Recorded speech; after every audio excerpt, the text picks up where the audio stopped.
This is KGW News at 11. Good evening and thanks for joining us here at 11. I'm Brittany Fulgers. Our top story tonight, a rise in armed robberies is affecting local liquor stores. Portland shop owners are now looking to the state for help. Blair Best explains how one business in Northeast is seeing the brunt of it. Near the corner of Northeast 33rd and Sandy Boulevard sits this more than a decade-old liquor store. But this year, business stands out from the rest. I'm certainly disheartened by it. Dan Miner runs Hollywood Beverage, and he's talking about a rise in store theft. Well, I'm certainly concerned, particularly with robbery, where there's threats of violence. He says his store has been the victim of multiple armed robberies this year, but he's not alone. According to the Oregon Liquor and Cannabis Commission, that's the state agency overseeing liquor stores, shoplifting claims are up more than 450% since 2018. Burglaries, that's when someone breaks into the store after hours, is up more than 500%. And as for armed robberies, at least 4 have been reported this year.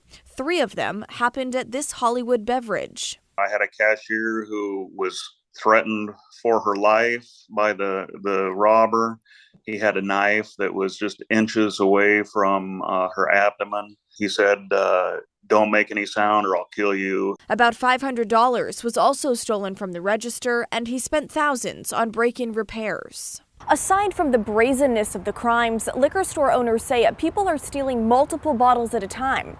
About 2 months ago, here at Hollywood Beverage off Sandy Boulevard, a group of people stole 18 bottles at once. The owner says they often don't know that it's gone until they check the security camera footage. And by that point, it's too late. We're really limited because we can't physically confront a shoplifter or a thief. It's just verbal. We're asking them to return the bottle, to not steal. And that's almost always ignored, of course. In Portland, when someone shoplifts, the store owner should call 911 if the crime is in progress. Otherwise, call non-emergency. Miner says he's been told to file online police reports. Most have gone unanswered. We reached out to the Portland Police Bureau about this, but haven't heard back yet. Meanwhile, Miner and other store owners are taking their concerns to the state. When we can't count on civil order, I think the state has an increased responsibility. And as we know, this string of theft isn't happening at just liquor stores. It's affecting small businesses across the city. Blair Best, KGW News. Well, now let's get you caught up on local headlines tonight. One man is dead following a shooting in Northeast Portland. Police say it happened at about 3:30 this morning outside of a hotel on Northeast Sandy Boulevard. That's in the Sumner neighborhood. When they got there, they found one man dead. No arrests have been made, and the case is being investigated as a homicide. If you have any information on this shooting, call police. The Cedar Creek fire is now 20% contained. It's burned more than 114,000 acres in southeast Oregon. The big concern for the areas around the fire, including Springfield and Oak Ridge, is smoke. Fortunately, recent rain and light winds have helped limit the fire's spread. The Tualatin Valley Fire Department says a vehicle fire caused damage to this apartment complex in Beaverton. Wow, just take a look at that. It happened today at about 3:30 in the afternoon on Southwest Allen Boulevard between Alger and Lombard Avenue. Flames from the fire damaged the corner of the building along with some trees. The 9 people affected are being helped by the Red Cross for emergency housing. Vandalism in the Hazeldale area of Clark County. Just take a look at the vehicle damage left overnight on Northwest Overlook Drive and Hazeldale Way. Deputies found traces of BB holes through several smashed windows. If you have any information on this case, call the Clark County Sheriff's Office. And those are your local headlines. Well, the cleanup begins in eastern Nova Scotia, Canada, after Hurricane Fiona slammed the area Saturday. 90-mile-per-hour winds left behind a trail of destruction. This historic storm uprooted trees and power lines and reduced many homes to rubble. At one point, nearly 500,000 customers across the Atlantic provinces were without power. Canadian Armed Forces will be deployed to the area to help with cleanup. Officials say residents heeded the repeated warnings to evacuate as Fiona approached, and thankfully there were no serious injuries or deaths. Right now, the importance of that local state of emergency is that we're trying to keep people away from dangerous situations, away from the areas that are really, really precarious. We need to make sure there's priority given to our lines folks, anybody who's in there doing some tree and brush and debris removal, first and foremost, and we don't want people getting hurt. So. Government officials say that it may take weeks before essential services are fully restored due to just the amount of damage there. And down in Central Florida, emergency management officials are closely monitoring Tropical Storm Ian, which is expected to strengthen into a hurricane. Although Ian's path is still uncertain, residents across Orlando are already scrambling to stock up on food and supplies. Some residents say they're preparing well in advance just in case Ian impacts the area, many filling up sandbags, while others purchase plywood so they can board up their homes.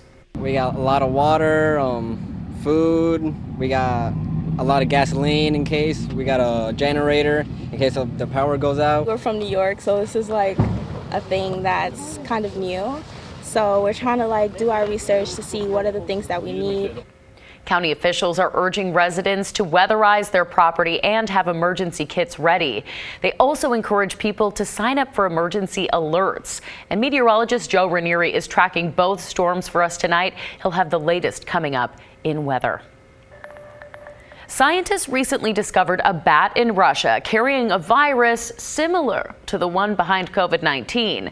The Washington State University researchers studying it are raising some concerns, but also hope that the discovery will lead to more progress in vaccine prevention. Tim Gordon has the details. The COVID-19 pandemic has done an astronomical amount of damage, blamed for more than 6.5 million deaths worldwide and counting. While the pandemic is not over, it has slowed this year. And at the same time, researchers are learning more and more related to COVID-19. There's a focus on finding and studying similar viruses in Asia and beyond. The good news: most of the viruses found outside of Asia don't have the ability to use the human receptors or infect human cells. WSU virologist and assistant professor Michael Letko says that means humans are not in danger from them. But he and his colleagues studied 2 viruses found in Russian bats, and one of them does raise some red flags. He says it has some of the same properties as COVID-19, being able to infect human cells, and it is resistant to current vaccines. But that alone is not conclusive. We're not necessarily worried about this virus transmitting over to people.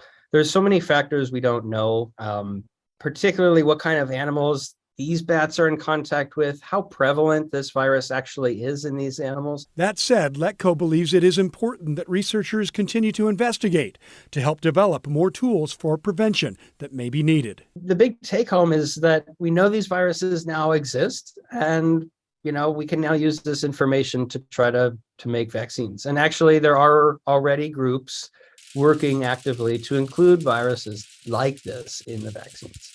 Tim Gordon, KGW News. After a 2-year hiatus, the annual Buddy Walk was back in Lake Oswego today. This was the scene at Millennium Park, people raising awareness and money for Down Syndrome Network Oregon. The organization helps programs year-round for hundreds of people with Down syndrome and their families. For parents and families, events like this help build a strong network and community.